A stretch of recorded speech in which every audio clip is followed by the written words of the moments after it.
Look at Bengaluru today.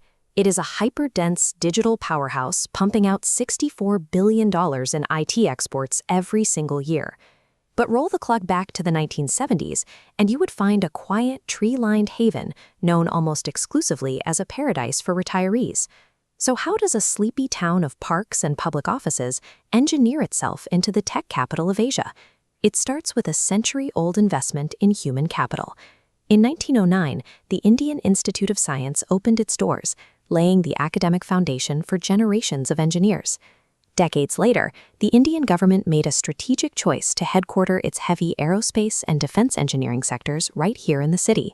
These two forces combined to produce a massive pool of elite scientific and technical talent. There was just one problem. With no local commercial tech industry to employ them, these graduates packed up and left, migrating to build the economies of the US and Europe. By the 1980s, Bengaluru sat on a gold mine of raw intellectual material. It had the mines, it just needed an economic catalyst to keep them at home. That catalyst arrived in 1984, when India rolled out new policies, liberalizing the import and export of computers and software. The very next year, Texas Instruments set up a development center, becoming the first multinational corporation to plant a flag in the city.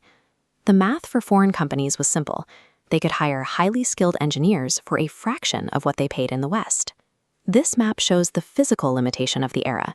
Exporting code requires data lines, and in the 1980s, sending high-speed data out of India meant relying on local telecom infrastructure that was prohibitively expensive and frustratingly slow.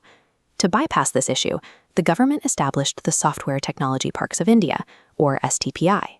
The STPI acted as its own localized telecom operator, using satellite Earth stations to beam a direct 64 kilobit per second data link straight to the West.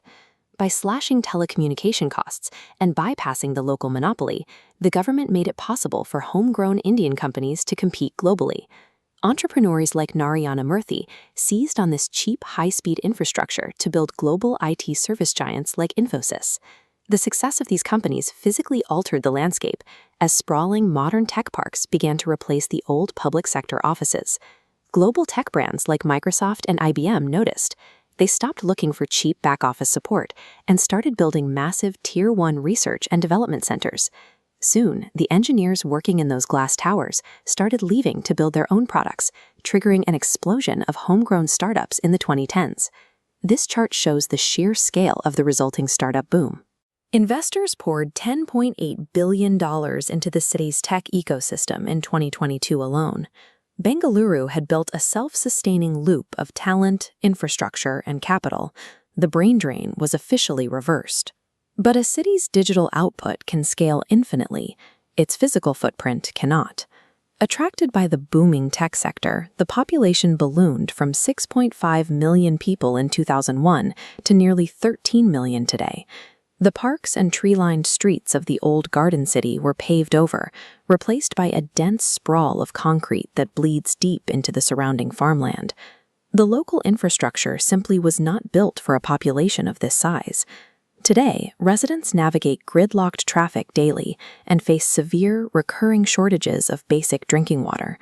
The relentless influx of global capital and hyper-concentrated talent, the exact forces that built the local economy, are now actively choking its livability.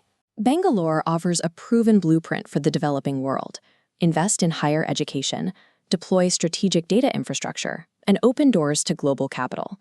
Emerging tech hubs from Nairobi's Silicon Savannah to Lagos are studying this exact playbook, but they also have to study the consequences of neglecting urban planning when that playbook actually works. Engineering a digital economy is only half the battle. The real test is ensuring the physical city doesn't collapse under the weight of its success.